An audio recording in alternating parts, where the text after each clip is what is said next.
1, 2, 3. Welcome to Arts and Leisure on the HAN Network. This is our weekly program featuring everything that is coming up in the area's music, arts, and entertainment scene.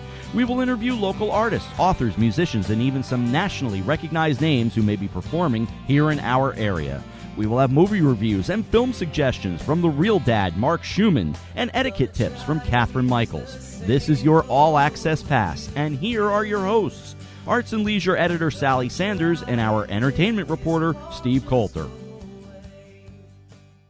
Welcome to Arts and Leisure on the HAN Network. I'm your host Steve Coulter. I'm here with my co-host Sally Sanders on the couch in our Shelton studios. We're back from Richfield's Prospect Theater where we were last week. Which was fun. And we're here to celebrate the 17th film from Joel and Ethan Coen, the Coen brothers, Hail Caesar, which comes out Friday, February 5th. And we can hardly wait. The most excited movie of this 2016 year, and that's why we're jumping the gun and doing the kind of Coen brother themed show early, because we really just can't hold back our excitement any longer. The movie stars, just a bevy of stars. You have Josh Brolin, George Clooney, Ray Fiennes is in it. Yeah. They have Tilda Swinton coming back, but Scarlett Johansson. She's always great. Yeah, there's the poster. I mean, you got Jonah Hill.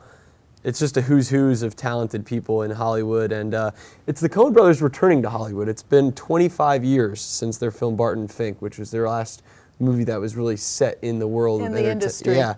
And so it is a movie about making movies, and it comes at a weird time with Oscars coming a couple weeks after it.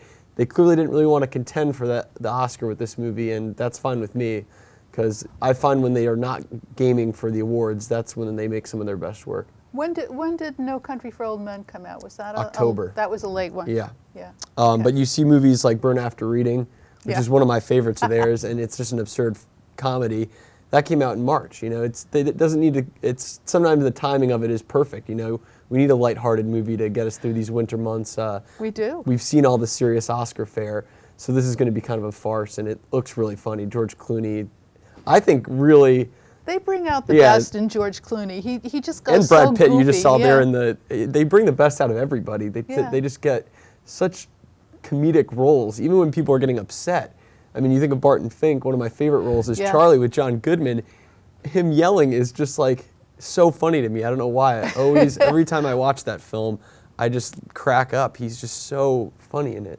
But he's also scary. I know, and they've called it like a quasi-horror movie. Yeah, It's not supposed to be funny, but like at the same time, it's just like I can't. It's John Goodman. Yeah, you can't stop laughing at John Goodman. Yeah. And so we're going to talk some of our favorites. I already kind of spoiled that with Barton Fink. That's definitely on my list. Yeah. What's your favorite Coen brother movie? Well, I think it's Fargo. Yeah. Although Oh Brother Where Art Thou is a close second. Is a close second.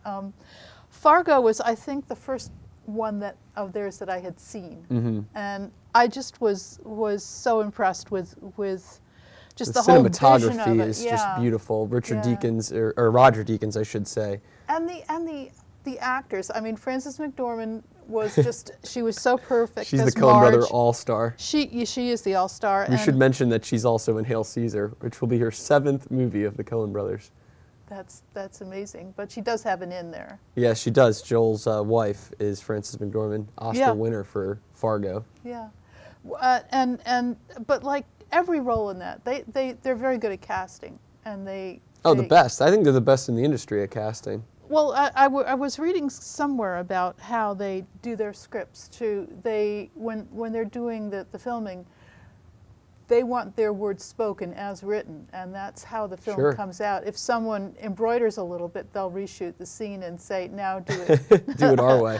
My favorite one is my favorite anecdote of that is actually Sam Elliott, who is the narrator in The Big Lebowski, and he's stuttering throughout the whole movie. He's the only narrator in movie history to be stuttering. And I read something where he asked them like, "Are you sure you want me to be doing like the uhs, the pausing?" And that's what they wanted. They wanted a bumbling narrator to not be so certain. And it's just like so out of this worldly different than what you'd expect. And they love voice over narration. They do that in probably half of their movies. Themes. Yeah. They love using that, and that's just one of the examples of them just going outside the box and being kind of goofy with it. And that's my favorite movie, The Big Lebowski, of theirs, and favorite movie ever. Just I've seen it probably 150 times. It's just the best. Okay, so what is it particularly about The Big Lebowski that... I think it's the camaraderie of them being in the bowling alley and just the dialogue, and you've just got so many absurd characters. You've got the Jesus, you've got the Jesus's buddy with the balls, and he's drying the balls, and then you've got the stranger in the bowling alley, and then there's a great shot. And I love this shot in The Big Lebowski because it just, even indoors, Deakins, the cinematographer, is able to just, look at the way that's shot. That is a perfect shot right there of a grocery store. It can't be any better. And you've got the dude with the jellies on and his robe. Yeah. And he's wearing sunglasses indoors. It's just, well, because it's so bright in there. Yeah, I know, it's great. And then he writes the check for 69 cents. Oh, there's Sam. Yeah, there he is. Good work by Eric, our director, for finding that. I don't think that was in the folder. But yeah, there he is. There the stranger is. But yeah, the whole movie is just great. And I mean, the big thing about it for me is friendship. Of all their movies, I think it focuses on that kind of element of what your friends are. And a lot of their other movies are not. Loyalty is not like a thing that a lot of people believe in. They'll be in groups, like in... Sure. in Oh, Brother, Where Art Thou? Yeah. That's probably the closest second to it. Yeah, I mean, it's kind of a buddy movie. And, sure. But you know who's leading the way, and you know who's going to come out. Right, and that's because it's also went. based on, pre-sourced material from Odysseus, so you kind of know that it's kind of a modern-day Odyssey type movie. Mm-hmm. But they did a great job with that, and the music we were talking about before the show is just, you can't get much better than the Coen brothers in terms of how they use music to build scenes with suspense. In Fargo, Miller's Crossing is just so good with the music, and then of course, they did a movie about music 2 years ago, Inside Llewyn Davis, which was my favorite movie from 2013. Yeah, I mean, and that was introducing us really to Oscar Isaac. Oscar Isaac's first breakout role, and he was another great shot scene there too. You see kind of just the wide angle of it and the barren wasteland. I think he's in the Midwest. Cold and snow. Oh, they love it. Yeah, that was so great to see them back in their kind of element there with Inside Llewyn Davis. Kind of a throwback to the Fargo openness of just the and speaking of nature. Fargo, it's interesting that they kind of generated this television series, I guess they're still executive producers? They are EPs on it, but they're hands-off. Yeah, they just basically have granted Noah Hawley, who's the showrunner, he can do as he pleases, and it is so good. It's the best show on TV, in my opinion. It's interesting, too, because the first season they had Billy Bob Thornton, who's another... Coen Brothers staple, yeah. Or not a staple, he's only done one. It feels like he should have been in more. I know, he's one that I really want. I wish they work with him in the future soon, because you could tell that he's born for that kind of chaotic, absurd, random environment that they love to build. Well, we were talking about people we'd like to see come back to a Coen Brothers movie. And that can be a discussion within itself. We could do a whole show on that. Well, I was thinking of Tim Blake Nelson, he's such a clever guy, and he does so many interesting things, but in Oh Brother, Where Art Thou? Oh, he's the best part of the movie. Fantastic. There he is right there in the middle next to Clooney. I don't think his mouth is ever closed. No, it's not. It's always gaping The work open. that he does with the jaw in that movie is definitely praiseworthy. And then, of course, we can't forget about No Country for Old Men, which is the movie that the Coen brothers won their Oscar for. And it's just so radically against some of these other movies that we've been talking about, like The Big Lebowski and Burn After Reading. It's not goofy. It's not goofy at all. It's very serious. And there's Anton Chigurh. And another movie that they've based off of a book, which is written by... Cormac McCarthy. Yeah, thank you. Great book, even better movie in my opinion, and just one of my favorites of theirs. I have it at 4. At 4, okay. Yeah, it's tough. It's tough to rank these movies. As you can see here on my list, I have arrows moving up and down, and I created the list, today. I don't even know where I stand on some of these movies. They're that good. Well, that's true. I was going through characters and picking out the ones that were my favorites, and George Clooney was my top for Oh Brother. Oh Brother, Where Art Thou? Yeah, he's great. But then I was torn because I just loved Frances McDormand so much. But then Marge Gunderson, Frances McDormand in Fargo. Okay. Well, just about anything. And Oscar Isaac was 3. And I know this will break. Jeff Bridges was only 4. Oh yeah, Jeff Bridges. For the Dude. He's got to be number 1 with The Dude, and then Walter Sobchak, John Goodman's characters. But then William H. Macy. Yeah. He's so slimy. Jerry Lundegaard, he's so... You don't get more slimy than William H. Macy in Fargo. Yeah. And he's also funny, too. It's another character. He's not trying to be funny, but you can't help but laugh at just how kind of pathetic and weaselly he is. Some of the themes that they like to build off of are obviously these characters that are searching for goals and identity and purpose in this amoral kind of barren wasteland, and that's kind of, I think, what they were getting for with No Country for Old Men. It's this amoral universe where someone like Sugar can just move in and out, kill people at will, and no one's really going to stop him. And that's one of the themes that they explore in a lot of their movies, not just No Country, but I think that was like the main theme of No Country for Old Men. Well, A Serious Man, I think, is where they go. That one I really wanted to rewatch before we did this segment, because that's one I only saw once, and I saw it in college in like a rushed setting, and I really want to sit down and like enjoy that movie more. That's Job. Yeah. I mean, that they like to take Michael classic... Stuhlbarg, right? Yeah. He's another actor who I'd love to see them work with again. Yeah. Yeah, he's really, really dynamite. He was great in Steve Jobs this past year, and you can tell he's definitely a director's kind of actor. He knows how to read those lines perfectly. I think they do pick actors that are going to work in their system. Oh, absolutely. Why don't we do the all-star roster? We already mentioned Frances McDormand. She has 7. There's John Goodman.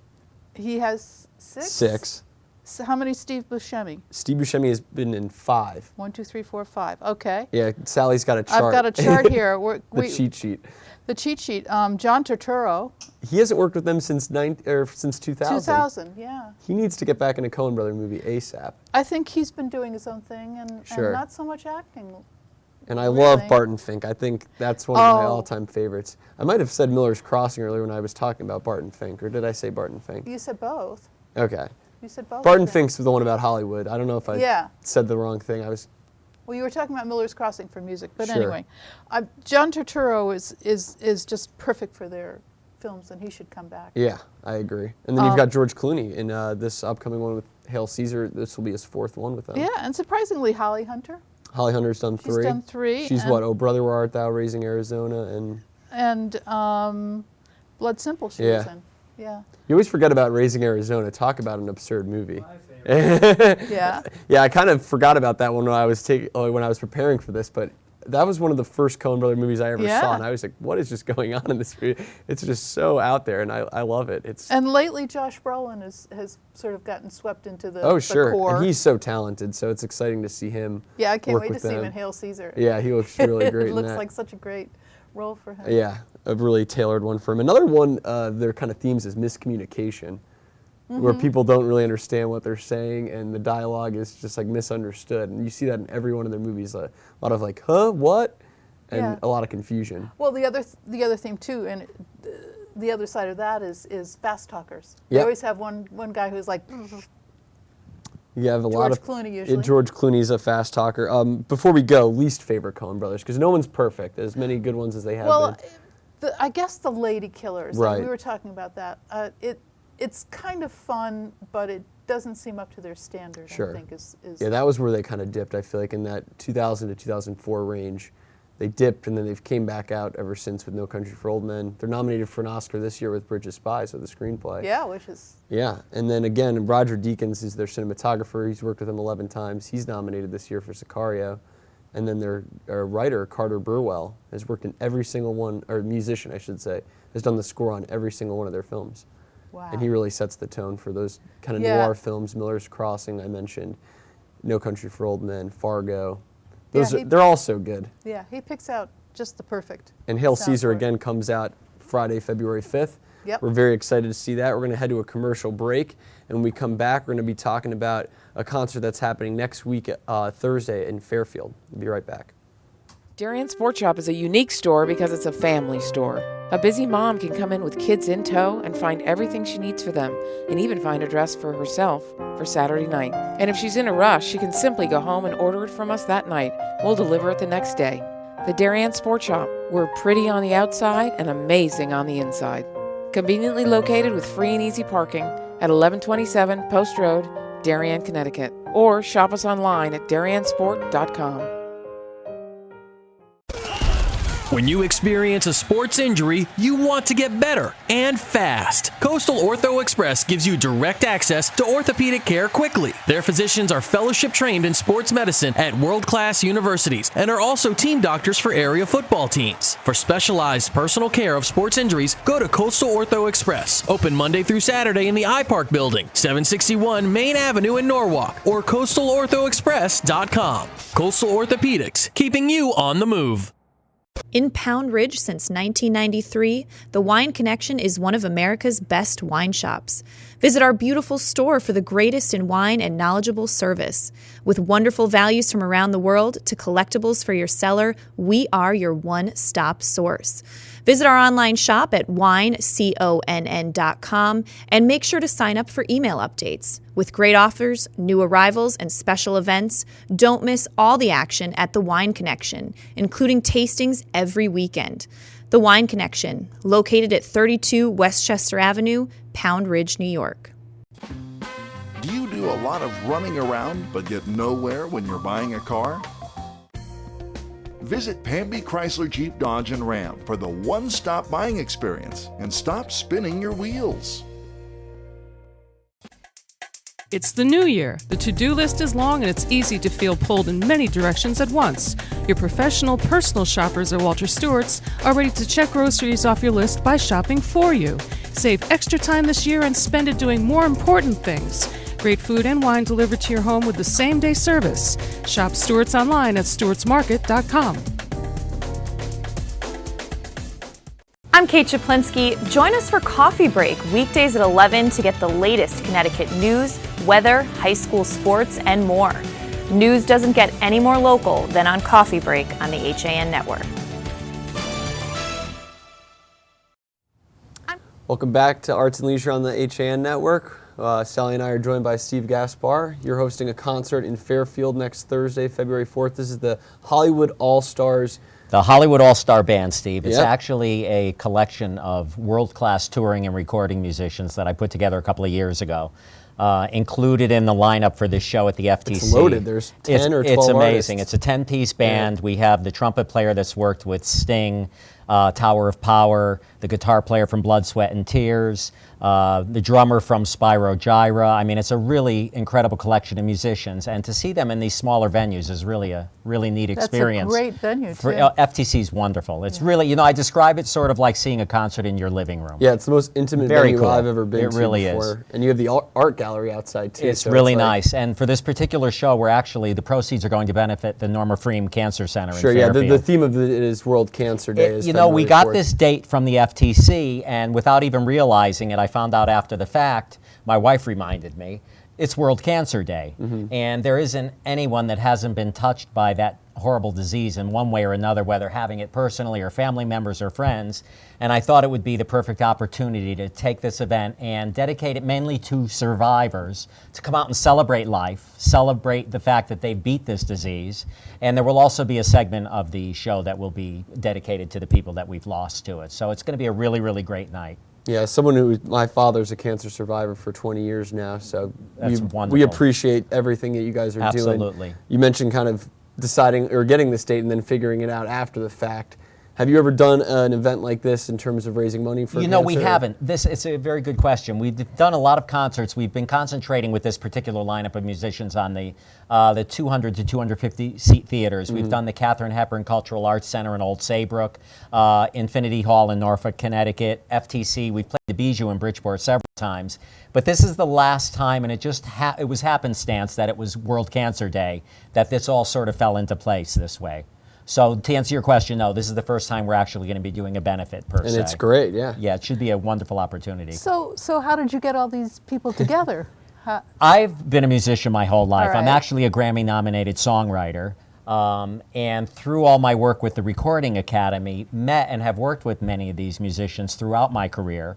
And when I got this brainstorm to put together this supergroup, per se, you know, one by one started putting my dream team together, and was very pleasantly surprised that after contacting them all, they all said, you know, sounds like a really cool idea. If we're not on the road, we'd love to do it. And that was the birth of the Hollywood All-Stars.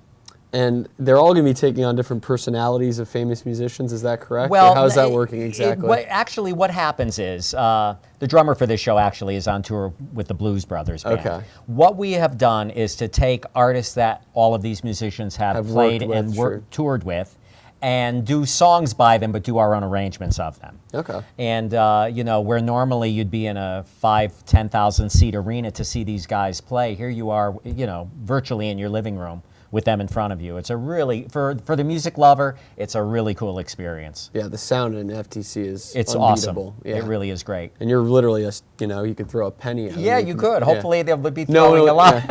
no one's going to be throwing Hopefully anything. no Rotten Tomatoes. Yeah, no. I'm just saying you're that close to them. You really, no, absolutely. It's very cool. Yeah, it's awesome. And you're going to be on the keyboards, right? I'll be playing keyboards. I'm sort of the musical director for the show. It's a very eclectic mix of dance-oriented, funky R&B, rock and roll. There is going to be a more of a quiet moment during this set where I'll be bringing up a girl that I actually was recording with on Epic Records years ago, who's going to be doing a song dedicated she's the special guest. Yes, dedicated to the people that we've lost. The opening act will be Frank Vielli, who's a really wonderfully talented singer-songwriter.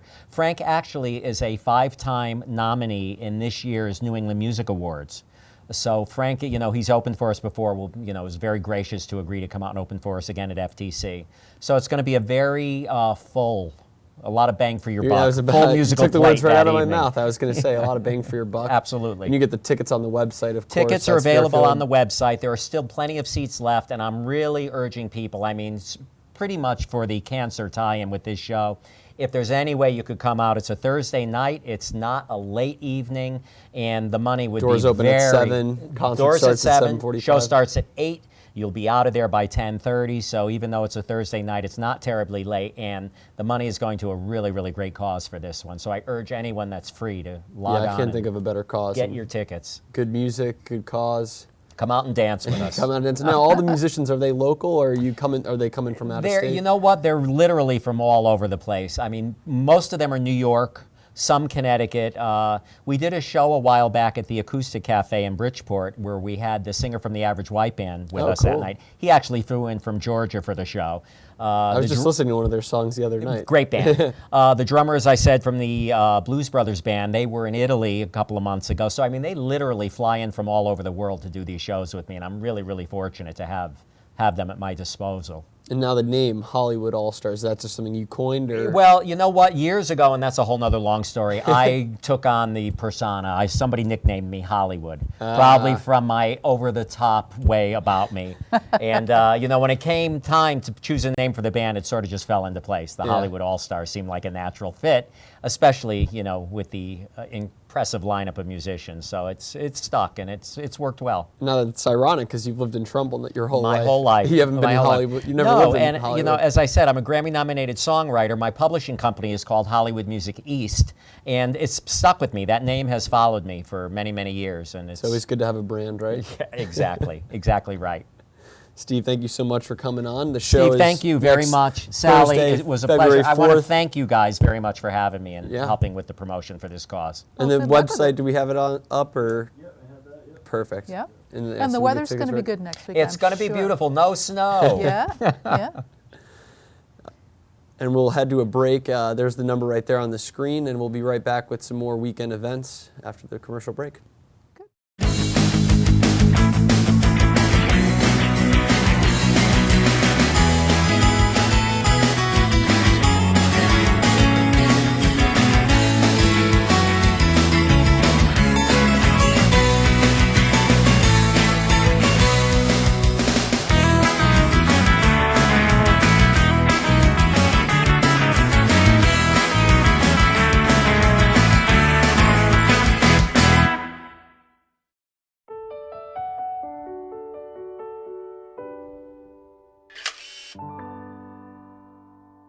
Find over 1,000 special stories at Hospital for Special Surgery. Go to hss.edu/backinthegame. I was jogging 5 months after my cartilage tear. Skiing a year after hip surgery. And playing grandma 4 weeks after hip replacement. One special hospital, 1,000 special stories. See Connecticut patients at hss.edu/CT. I really wanted something that felt like a home. Coming from a big house, I wanted the feel of a home as opposed to a condo. The construction is incredible, whether it's the floors, the fireplace, the moldings, the lighting. It's as peaceful as my home was in the middle of the woods. It feels like a house. It does not feel like a condo or a townhome. I feel like I'm in my house.